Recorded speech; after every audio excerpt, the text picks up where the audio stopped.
मित्रांनो, operation tiger जे राबवलं गेलं आणि ऑपरेशन टायगरच्या या सगळ्या गोष्टीमधून जवळ-जवळ महाराष्ट्रातले शिवसेना उद्धव ठाकरेंच्या पक्षाचे 6 खासदार त्या ठिकाणी फोडले गेले आणि 6 खासदार फोडण्यापाठीमागचं कारणच एक होतं, की 6 खासदारांची खासदारकी रद्द होणार नाही आणि तो एक गट स्थापन करतील आणि ते सेपरेट राहतील आणि गट स्थापन झाल्यानंतर ते एका पक्षामध्ये प्रवेश करतील आणि तो पक्ष दुसरा-तिसरा कोणी नसून तो शिवसेना शिंदेचाच आहे. हे त्या ठिकाणी आता क्लिअर झालेलं आहे. पण ऑपरेशन टायगरच्या माध्यमातून जर आपण पाहिलं तर हे 6चे 6 खासदार एकनाथ शिंदेकडेच का गेले? किंवा एकनाथ शिंदेकडे भारतीय जनता पार्टीनं का जाऊन दिले? हा प्रश्न अनुत्तरित राहण्यासारखा आहे. आणि याच्यामधूनच असं समजतंय, की 2029 ला महाराष्ट्रामध्ये भारतीय जनता पार्टीपेक्षा शिंदेची शिवसेना ही स्ट्रॉंग करण्याचा प्रयत्न महाराष्ट्रात चालू आहे. आता याच्या पाठीमागे खूप काही गोष्टी ज्या आपल्याला समजणं गरजेचं आहे. आता ओमराजे निंबाळकरांविषयी आपण बोललो होतो मागच्या 2-4 व्हिडिओमध्ये, की हा माणूस जाणार नाही. खरं तर हा माणूस जाणारच नव्हता. पण काही गोष्टी अशा झाल्या, की त्याच्यामुळे त्यांना जावं लागलं किंवा जाणं भाग पडलं, असं जे आपण म्हणतो आपल्या साध्या भाषेमध्ये, की कशा पद्धतीने त्यांच्यावरती अटॅक करण्यात आला. कशा पद्धतीने त्यांचा निकाल रद्द करण्याचा प्रयत्न केला. हे सगळं होत असताना त्यांना कसा विश्वास पटला, की पुढे जाऊन आपल्याला निकाल अंग आपल्या स्वतःकडे येणार आहे. यासाठी ओमराजेंनी हा पक्षप्रवेश आणि पक्षांतर केलेलं आहे. ओमराजेला सुद्धा माहिती आहे, की इथं आपली डाळ जास्त दिवस शिजणार नाही. सत्तेतली माणसं आपल्याला इथं काही जास्त करू देणार नाहीत. कारण एक राग असतो प्रत्येक माणसाच्या मनात आणि तोच राग ओमराजेंबद्दल तिथल्या धाराशिवच्या शिवसेनेच्या काही नेत्यांमध्ये. उदाहरणार्थ तुम्हाला सांगतो, धाराशिवमध्ये जे शिवसेनेचे लढलेले आहेत, ते सुद्धा खूप कमी फरकाने जिंकून आलेले आहेत. त्यानंतर हे उमरग्याचा जो आमदार होते पहिले ज्ञानराज काहीतरी चौगुले म्हणून, ते सुद्धा खूप कमी अगदी 2-4 मताच्या फरकाने निवडून आले. सो ते त्यांचा दावा सोडणार नाहीत. आणि त्यांचा दावा सोडणार नाहीत याचा अर्थ काय होतो, की ते कुठल्याही प्रकारे त्यांच्या विरोधात जाणार नाहीत. त्याच्यामुळं इथं खूप क्रिटिकल कंडिशन होणार आहे. पण हे सगळं घडत असताना काही गोष्टी आपल्याला समजलेल्याच नाहीत, की उद्धव ठाकरेंनी 6 खासदार चाललेत, तर जाऊ द्या. ही भूमिका उद्धव ठाकरे नेहमी का घेतात, हे काही लोकांना समजत नाही. तुम्ही राजकारण करताय. तुम्ही कुठली एखादी संस्था चालवत नाही. तुम्ही कुठलं एखादं चॅरिटी चालवत नाही. तुम्ही कुठली एखादं एन-जी-ओ चालवत नाही. की गेले तर जाऊ द्या. राजकारणामध्ये असतं, पेच डावपेच आखायचे असतात. राजकारणामध्ये बाहेरच्या गोष्टी करायच्या असतात. डॅमेज कंट्रोल करण्याचा प्रयत्न करायचा असतो. हे कुठल्याही प्रकारे उद्धव ठाकरेंच्या पक्षाकडून होत नाही. उद्धव ठाकरे हे चा पक्ष शिवसेना जी आहे ती खासदार आमदार बनवण्याची फॅक्टरी हे कालही सत्य होते, आजही सत्य, उद्याही सत्य आहे.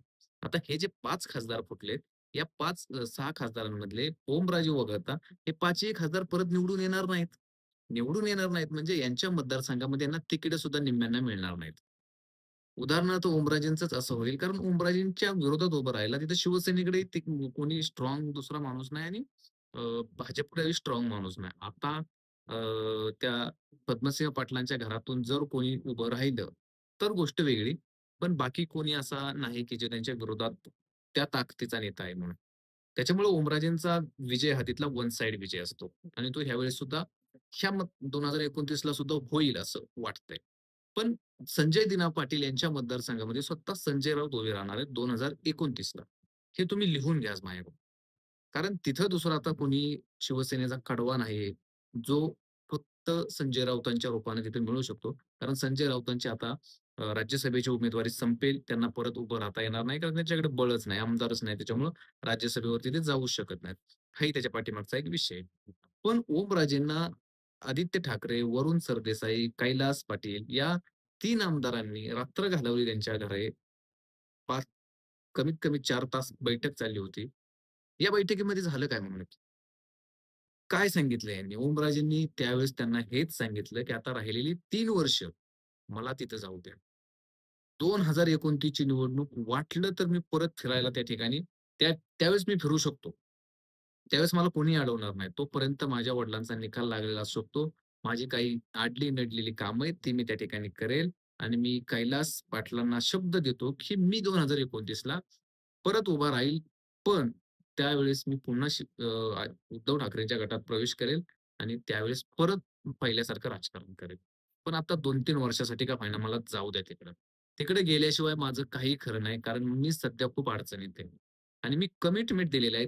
एकनाथ शिंदेंना दिलेली, तानाजी सावंतांना दिलेली किंवा भाजपमधल्या सॉरी शिवसेनेतले अनेक काही उदय सामंत वगैरे त्यानंतर प्रताप सरनाईक या लोकांना मी कमिटमेंट दिलेली आहे. सो त्याच्यामुळे मला हे पाळलं पाहिजे आणि मी जर हे नाही पाळलं, तर भविष्यात मला या गोष्टीचा खूप त्रास होईल. हे बोलणं त्या ठिकाणी त्यांच्यात झालेलं आहे. हे ऑन रेकॉर्ड आहे. की वरुण सरदेसाई यांनी सांगितलं, की तुम्ही तुम्ही आमच्या पक्षाची खरी बाकी कोण काय तुम्हाला बोलतंय ते त्यांचा राग समजून घ्या. पण आम्ही हे सांगतोय, की तुम्ही आमच्या पक्षात पाहिजे. त्यावेळेस अक्षरशः ओमराजेंना सुद्धा वाईट वाटलं, की उद्धव ठाकरेंना सोडून जाणं किंवा आपण आतापर्यंत एवढ्या गप्पा-टप्पा आणलेल्या आहेत निष्ठेच्या, मग आज का असं करायचं? म्हणून ओमराजेंनी यावेळेस जी भूमिका घ्यायची होती, ती भूमिका घेतली. सत्तेत जाण्याशिवाय पर्याय नाही, कामं होणार नाहीत. पूर्णपणे अ, त्यांच्या नगरपालिका गेल्या हातातून, जिल्हा परिषदा गेल्या, पंचायत समिती गेल्या. मग हे का पराभव सामोरा करावा लागला? कारण निधी नाही. खाली आपण खासदार आहात, तुम्ही आमदार आहात. पण जर खालच्या पातळीवरती, कार्यकर्त्यांच्या पातळीवरती कुठल्याही प्रकारे निधी जात नसेल, तर कार्यकर्ते तुमची कामं का करतील?